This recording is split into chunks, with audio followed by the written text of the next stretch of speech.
continuidade ao nosso estudo do Antigo Testamento. Então agora nós vamos numa parte, que é a parte babilônica. Então vocês viram anteriormente que os assírios dominam o mundo contemporâneo de então, o mundo economicamente ativo, durante quase 300 anos. E agora, na sequência do Antigo Testamento, entra a fase da Babilônia. A Babilônia, quando ela vence os assírios e passam a ser donos dessa região. Então, anote esses pontos aqui. O livro de 1 Reis, capítulo 12, até 2 Reis, capítulo 25, de 2 Crônicas, capítulo 10, a 2 Crônicas, capítulo 36, ele está tratando o quê? Da divisão do reino até os cativeiros do norte e do sul. Então isso aí compreende um período de 370 anos aproximadamente, vai de 975 a 606. Um parênteses que a gente deve fazer aqui nesse momento é o seguinte: lembre-se que eu falei para você que do ano 800 ao ano 400 foi o período que houve esses profetas literários, esses profetas que aparecem, esses 16 profetas na sua Bíblia, eles só existiram nesse período, de 800 a 400, entendeu? Nós tivemos profeta durante muito tempo, mas eram chamados de profetas não literários. O Aías, Natã, eles eram profetas, viviam no reino, tinham atuações. Eles tinham atuações. Elias era profeta, Eliseu era profeta, mas eles não deixaram material escrito, só ficou registrado as suas atitudes. O Elias tem alguma coisa lá Elias escreveu 4 versículos em 2 Reis, tem alguma coisinha dele lá também, mas nada de substancial, detalhes pequenos. Então esse período aí de 370 anos, que vai de 975 até 606, é um período que a Síria domina, você tem o cativeiro, você tem a quebra do reino, aí Israel cai numa idolatria, Deus pune eles, levando eles cativos para a Síria. Os assírios levam todo o norte, todo o sul, menos Jerusalém. Eles não conseguiram entrar em Jerusalém. Depois, na sequência, no ano 935, Salomão morre. De 800 a 400 é o período de profetas. 776 começa as Olimpíadas gregas. Aí é nesse momento que as datas ficam muito mais apuradas, porque as Olimpíadas gregas gerou registro em muitos lugares. Essas datas são muito visíveis para a história. Então, em 776, quando começam as Olimpíadas gregas de 4 em 4 anos, é que chama a atenção do mundo em relação aos fatos que começam a acontecer daí. 753, Roma é fundada, o Reino de Roma, né? É criado nesse ano. 734, o Tiglat-Pileser leva os judeus como cativos. Lembrando que Nabopolassar vai e massacra os assírios e destrói a capital deles, Nínive. Então muitos daquelas pessoas fogem para o Oriente, dos que eram cativos de assírios, outros ficam por ali. Agora a Babilônia, na mão de Nabopolassar, tem um domínio, e ela começa, em 606, ela começa a levar embora cativo o que sobrou de Jerusalém para eles. Então a primeira coisa que eles fazem é o pai, o Nabopolassar, manda o filho dele, o Nabucodonosor, ir invadir, saquear o templo, e levam uma série de cativos. Aí é nesse ponto que vai Azarias, Daniel, esses que eram príncipes em Jerusalém, eles são levados cativos para viver no reino. Foi um pedido para que eles tivessem seus nomes trocados, fossem bem alimentados, para que houvesse a cultura babilônica. Ela não era uma cultura de extermínio como os assírios eram. Os assírios tinham, assim, na Monte Senaqueribe, ele conseguia pegar documentos, estudos e histórias e guardava. Já no reinado de Nabucodonosor, ele também ele trazia essas pessoas, ele trazia esses servos, esses escravos, agrupava eles, mas para conviver harmonicamente, claro, sendo subjugado, mas também desenvolvendo o reino babilônico. Por isso que a Babilônia foi muito forte durante um bom tempo.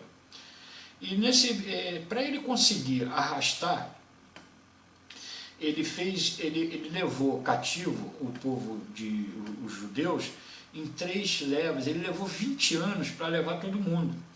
Então ele vai a primeira vez, saqueia o templo e leva a família real. Na segunda vez, Nebuzaradan desce, que era um oficial dele, e extermina com tudo e leva. E depois teve uma terceira investida que termina por saquear o templo.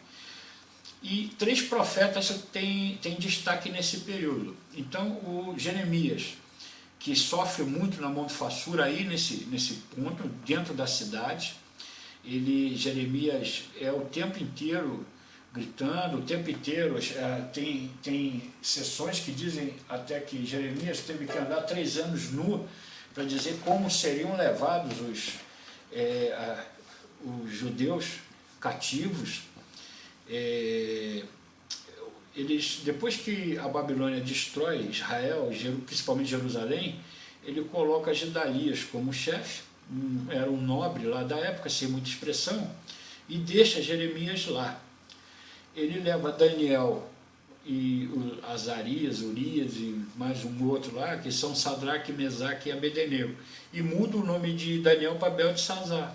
Então fica esses caras no reino, Ezequiel fica no campo, recepcionando os cativos que vêm trabalhar nas lavouras, e Jeremias fica na cidade. Mas Jeremias e Gedalias e aquele grupo de pessoas que ficaram eram só pessoas pobres, sem posse, pessoas ignorantes. Foi o resto da cidade. Então, assim que os babilônios deram as costas, eles fogem para o Egito. E Jeremias acaba morrendo no Egito porque ele vê muitos dos seus compatriotas adorando as estátuas no Egito, e queimando incenso, espiritismo, paganismo, e Jeremias metia a boca. Ele não era um cara que via coisas que era contrária a Deus e ficava quieto, não, ele ia para cima. E numa dessas ele foi apedrejado e morto lá. Então Jeremias desaparece, mas eles foram ali contemporâneos, ele, Daniel e Ezequiel passam ali um período juntos, esses profetas de maior importância. Passado o tempo, o Império Babilônico teve representantes muito bons, tem o Nabopolassar, Nabucodonosor, Nabonildo, Belsazar, Vilmerodac, Labás Marduk. Esses caras foram reis que tinham uma consciência de reestruturação, de manter a harmonia entre as pessoas que foram capturadas, os servos, os escravos. Havia um clima de troca de conhecimento, de respeito, era um negócio meio interessante. A Babilônia foi um imperialista muito forte e de maneira diferenciada eles dominaram o mundo.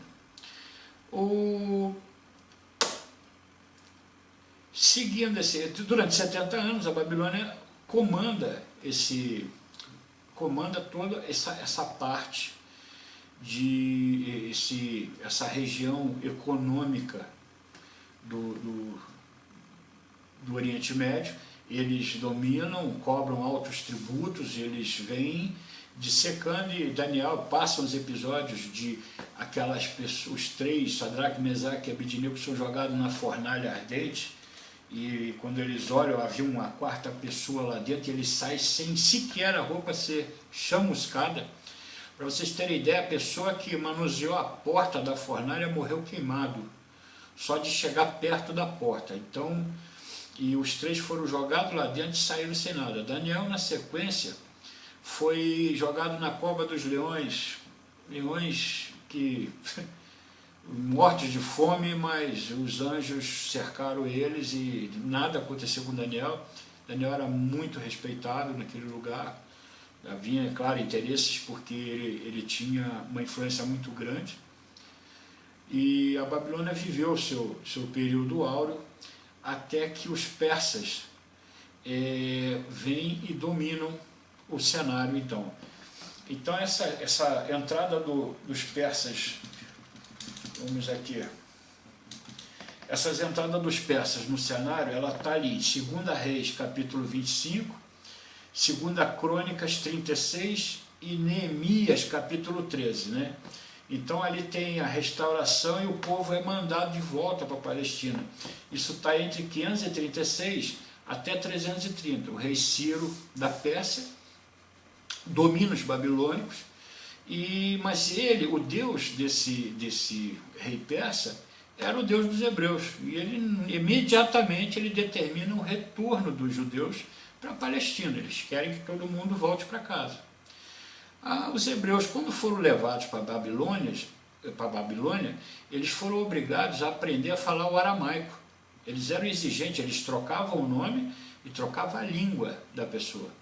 Então, os hebreus tiveram que aprender e passaram a só falar o aramaico, que é a língua que Jesus falava também, e voltam desse cativeiro, agora nas mãos dos persas. O Jadua não, minto, Jadua ainda não entra aqui, que era um sacerdote. Os persas mandam de volta esse contingente hebreu para casa. Então ele precisava que decretou o fim do cativeiro e fez o retorno dos hebreus de volta para a Palestina. Mas o que acontecia de grave aí nessa história? Isso levou um bom tempo para acontecer. Levou mais de 50 anos para que conseguisse voltar com os hebreus, porque quem estava na terra, você lembra que quem ocupava a terra eram os samaritanos, então povos de outros lugares que passaram a ser donos. Então, quando eles começaram a voltar, eles tiveram um problema sério, porque eles precisavam de recursos para construir casa, para fazer plantações, e o governo persa era muito condescendente com eles, ajudava bastante os judeus. Mas os moradores de lá escreviam cartas constantemente para os persas, avisar: esse povo não presta, esse povo não vai pagar seus tributos. Você lembra que quando eles tinham Jerusalém fechada, eles enfrentavam as pessoas para não pagar. Então, leva um pouco de tempo esse retorno. Nesse período aí é que acontece a história de Hadassa, que era a rainha Esther. Ela é uma judia que se casa com, a Bíblia chama ele de Assuero, né? O rei Assuero, ele era um governante persa que era casado com uma rainha chamada Vasti. Essa rainha, em uma certa ocasião, o Assuero fez uma festa, que era o Artaxerxes, era o rei da Pérsia, e o nome hebraico dele é que era Assuero. Ele promove uma festa, e essa festa dura mais de um ano, né? As festas dele, se o pessoal acha que festa na Bahia demora, festa no Nordeste demora, é porque não conheceu as festas na Pérsia, por exemplo. Lá elas durariam até um ano. Numa dessas festas, num dado momento dessa festa, o rei pede para que a Vasti se apresentasse. Há correntes de teólogos, de estudiosos, que dizem o seguinte: a esposa dele, a rainha Vasti, era muito bonita, era uma rainha linda. Então depois que ele mostrou ouros, tesouro, tudo que o reino dele, ele se vangloriava de tudo que ele tinha, porque os persas eram muito fortes nessa época. Esse domínio dos persas foi um domínio que eles tiveram um grande esplendor. Ele pede para Vasti vir para apresentá-la para os reis. Mas há comentários que dizem o seguinte, que Vasti deveria vir só com a coroa, e nua, completamente nua.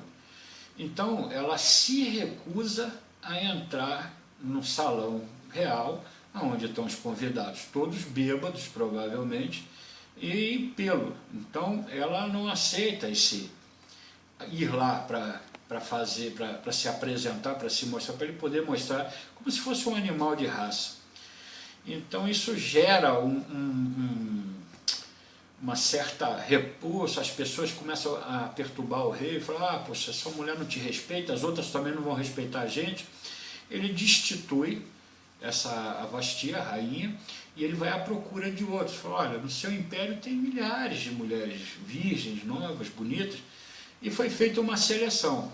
Ele tinha um funcionário judeu que trabalhava com a parte de documentos dentro do Império Persa, e ele tinha uma sobrinha, era meio que prima dele, filha de um tio, que era Radassa, que o nome dela persa era Esther. Então ele colocou essa menina na disputa, e ela acaba se tornando a rainha da Pérsia.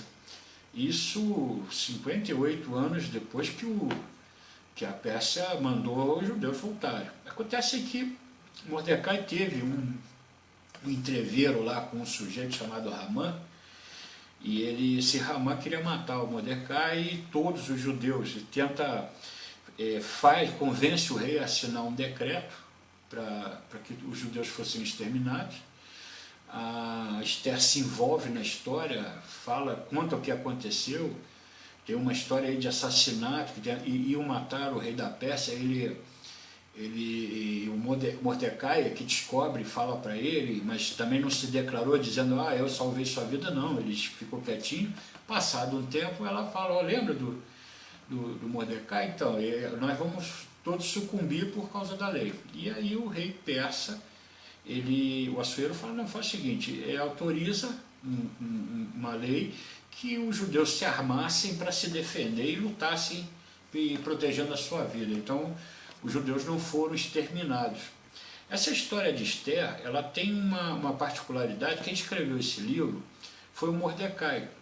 E uma das características é que os locais e datas são muito precisos. Então eles entenderam que só uma pessoa que teve acesso à documentação é que poderia ter escrito dessa forma. Então a Mordecai é atribuído o livro de Esther. E esse livro de Esther, se você temporizar ele aconteceu entre o capítulo 7 e o capítulo 8 de Esdras. Então toda essa história de Esther, que é uma história muito bonita, que eu espero que você vá ler, ela se encaixa entre os capítulos 7 e 8 de Esdras. Então você veja que a restauração foi feita, e o período que nós falamos foi de 536 até 330, os persas dominaram, cobravam em tributos dos judeus, cobravam, era um país dominante.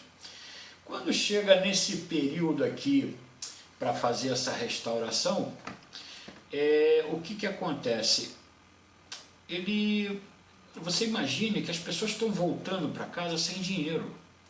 Eles eram escravos, voltam para casa agora para ter uma vida normal, o templo de Deus totalmente destruído. Então começa um pequeno problema a se constituir. O Neemias e Zorobabel, eles tentam fazer uma reconstrução, pedem autorização, Neemias vem como governador para reestruturar toda a parte da cidade. Então eles têm problemas do tipo, nós judeus não podemos casar com samaritana, quem tiver casado manda vazar, separa ali com o filho, não interessa. Eles fizeram a hegemonia de volta dos judeus, tiraram essa junção racial que eles haviam criado. Neemias vem para isso também, ele vem para reconstruir muros. O Esdras desce para tentar fazer o embelezamento da parte do templo, ele que faz toda ajeita a parte de cálices, de ouro, de vasos, de aqueles objetos ornados. O próprio rei persa manda eles entrarem nos domínios assírios, os domínios babilônicos, para recuperar o que foi roubado, para colocar, mas ficou longe, ainda era muito pobre em relação ao que o Salomão tinha construído. E é nesse período aí é que você ouve muito falar de Malaquias 3,10, trazei todos os dízimos à casa do Senhor, em que vocês perguntam em que me roubam nos dízimos e nas ofertas, é porque o Malaquias, ele tinha que angariar dinheiro para investir no templo, para fazer a reconstrução, para reformar, e as pessoas não davam dinheiro porque eles se preocupavam em resolver o seu problema de casa. Depois que eu construir minha casa, comprar minhas cabras, comprar minha semente, que eu já tiver estabelecido, é que eu vou ajudar o templo. Então eles pensavam muito assim. Então é nesse ponto que entra Malaquias gritando e pedindo. E o Antigo Testamento ele se encerra aí. Nesse momento, Neemias volta para renovar a licença dele como governador, e Malaquias entra escrevendo essa parte do livro dele, cita governador, mas não fala se era Neemias ou não, e o Antigo Testamento ele é encerrado. Repare que isso vai até o ano 330, então de 536 a 330 ocorre essa restauração do povo de Israel. Foram restaurados, voltaram para casa, vão construir templos, vai construir o templo de Deus. Eles abandonam de vez a idolatria, o pecado. Eles sofreram muito nesses cativeiros, então eles voltam completamente diferente do que foram um dia, né? Então os judeus voltam mais conscientes. Esdras, ele monta um grupo de copistas da lei, então ele pega todas as leis, os nossos pergaminhos com todos os livros do Antigo Testamento e começam a replicar, escrevendo. Então essas pessoas, esses escribas, tornam-se instrutores, professores de lei, e é da onde são criadas as sinagogas. Então esses caras que escreviam, reproduziam esse material para distribuir para outras pessoas, como se fosse fazer as cópias manualmente, eles passam a também ensinar. Então as sinagogas são criadas aí nesse período, o Sinédrio, que é o tribunal civil e religioso dos judeus, aquele que condena Jesus a levar para os romanos. Então eles ficam, há um período, o Talmud, que é um livro das tradições judaicas, começa a ser escrito nesse momento.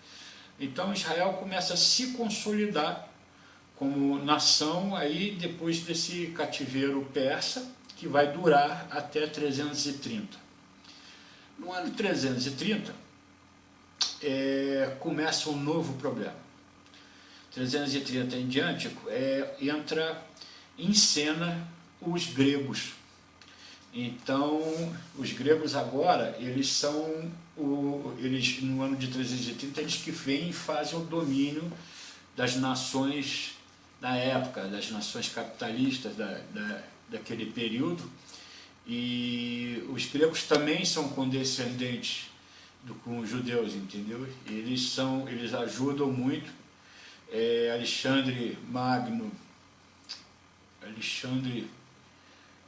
Não, vamos cortar isso para outra fita.